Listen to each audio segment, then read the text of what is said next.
Welcome in, NKySportsBlog.com. The first round of the 9th Region Tournament was hosted tonight at the Bank of Kentucky Center. Rick Brewing, Ryan Succo here, breaking down that action, starting first with the Cooper and Dixie game. Cooper pulls the big upset, 56-43, and we've been talking about this 9th Region all year long, Ryan. We've talked about how open it is, how much parity there's going to be, and right away it rears its head in the 9th Region Tournament. Cooper pulls the huge upset, and I'm not going to try to act like we predicted this or we expected this to happen because we certainly didn't. We both chose Dixie to win, but there's no question that we've been high on this Cooper team coming down the stretch.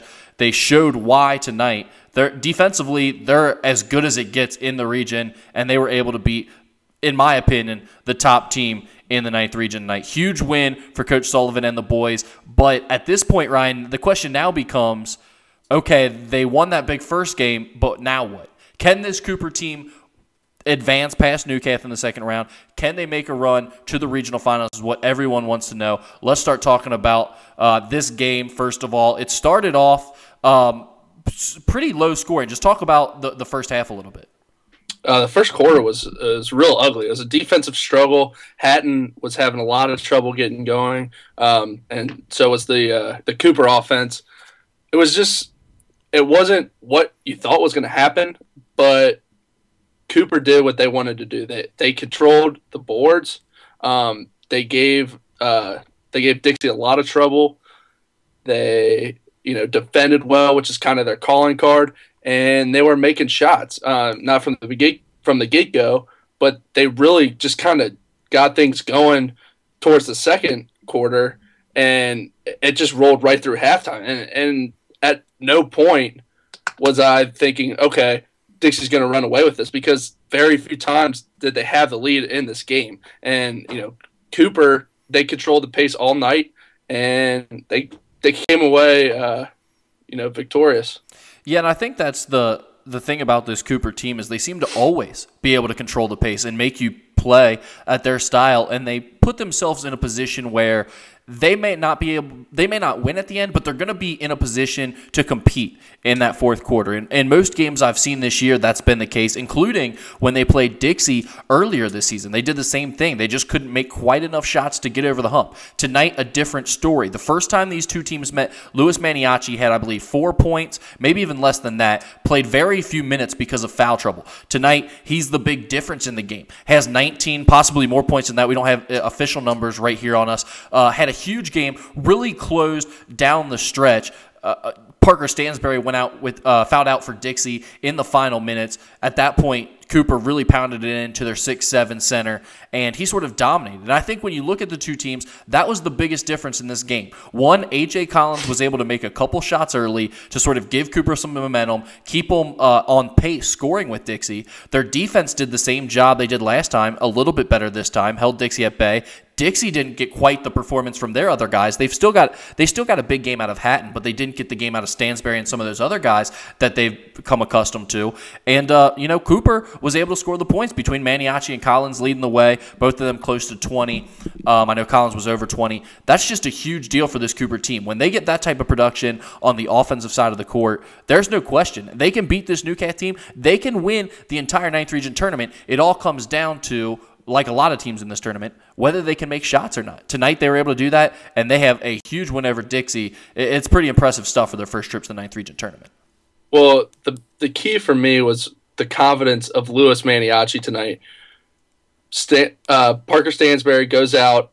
He gets 2 fouls in the first 2 minutes and 30 seconds of the game. It was huge. He was out for the rest of the half, and Maniaci, he recognized that there was nobody else on the floor that could match up with him, and he was just going after it both on the boards, and he was attacking the basket, and it carried over into the second half. Even when Stansberry came back into the game, he was calling for the ball, he was being aggressive, and he's the main reason why Stansberry fouled out.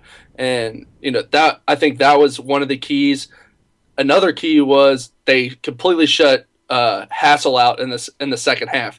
Hassel carried Dixie offensively in the first half. Hatton was, almost non-existent. He really only struggled. Had 2 points. Exactly. He really struggled. He was looking for a shot, but they just weren't falling. Hassel, on the other hand, kept them afloat, and it looked like he was posed to have just a a phenomenal opening round game, and he went quiet in the second half, and you got to give credit to Cooper for their defense to shut him down. Yeah, they made them one dimensional, and the only threat was Hatton, who had a big second half, but points were not coming anywhere. Here's the thing that Cooper seems to get that I don't know if everyone else gets, or maybe they do and they just can't execute it as well as Cooper. But Brandon Hatton is going to get his. In some cases, there's just nothing you can do about stopping Brandon Hatton. You can try your best to slow him down. You can try to keep him maybe disinterested and let him shoot jump shots most of the game and hope, maybe he's just not on or he's not that aggressive, because we've seen him sometimes not take enough shots. But what kills you when you play Dixie is when a guy like Jordan Hassel gets that 15 to 20 point game, when Parker Stansberry gets 15 to 20, when Juwan Evans gets 10 or 12. When these other guys get their points and then Hatton gets his 15, 20, 25, whatever he gets, now you're in a really tough situation. And I think a lot of teams go all out trying to figure out how they're going to slow down Hatton, and they forget about stopping the Dixie guys that they might have a better chance at slowing down. Cooper seems to do that. They obviously pay attention to Hatton, but they pretty much guard him straight up. They're not offering some crazy gimmick defense. They're not doubling him a whole lot. They're letting Hatton get his to a certain extent. He really came alive in that fourth quarter. He finished with, I believe, 18 points. But it was only Hatton down the stretch. When he dished off to guys, they were covered. They weren't able to make shots. And, that was, to me, sort of what you saw Cooper's defense able to do that other teams haven't been able to do against Dixie. And that's let Hatton get his to an extent, but you've got to sort of eliminate everyone else. And obviously the foul trouble you mentioned with Parker Stansberry was huge as well. At the end of the game, and we kind of talked about this while it was going on, we were both a little bit surprised that Hatton wasn't getting the ball more in the last few moments of the game when they really need a fast and furious comeback just to stay in it. And on the surface, it looks like Hatton wasn't really getting his shot and wasn't looking for a shot. But we give Cooper credit. They were denying Hatton all the way. And they knew that he was going to be crucial to their comeback. And they did a great job of keeping the ball out of his hands. Yeah, and I thought Dixie down the stretch, they realized who their money man was. They realized who was the guy that could sort of get them back in that game when it became too late for them to really do anything else. And Hatton did. He took over. He made some big shots. The fact of the matter is there was just too much damage already done at that point. It was too big of a comeback for them to mount. He did score. They gave him the ball most of the times, but Hatton's still going to make the best play. And I think the comment I made at one point was he made a great pass off to one of his teammates, and they weren't able to finish the layup.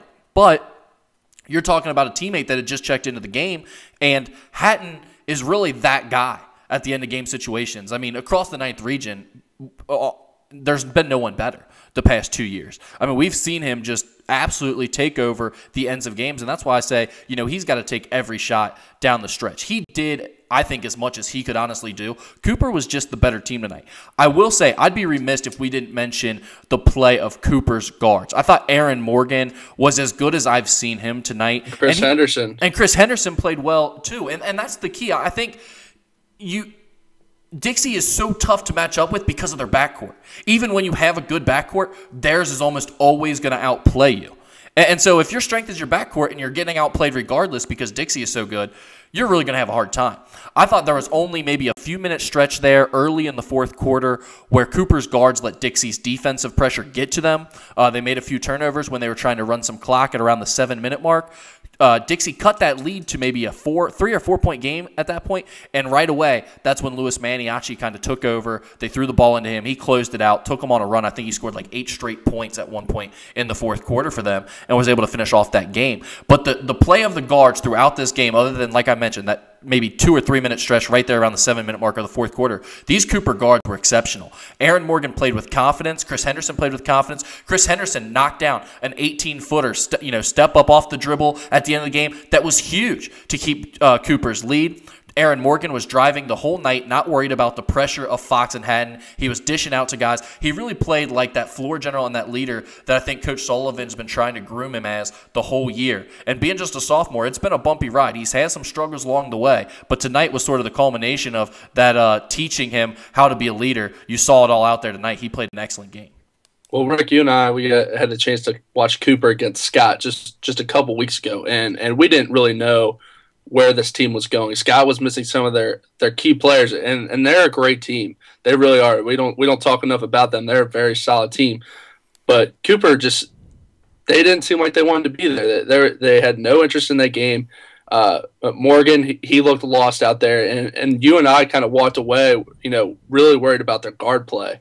And he's in the district championship. I thought he played really well, and tonight is the best I've seen him all year. And I'm just really, really happy with the game, the way his game's come along. It's really nice to see him develop.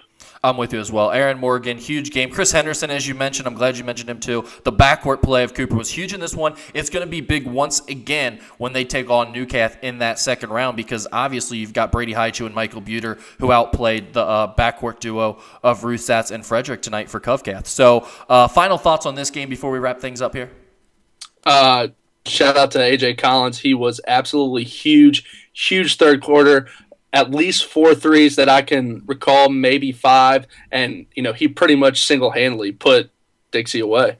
Yeah, AJ Collins, huge game. Louis Maniaci, huge game for 2 leaders of this Cooper squad, and both only juniors, so they'll be back next year. Cooper has a bright future, of course. Again, the final score, Cooper 56, Dixie 43. Thanks for tuning in to NKY Sports Blog's coverage of the 9th Region Tournament.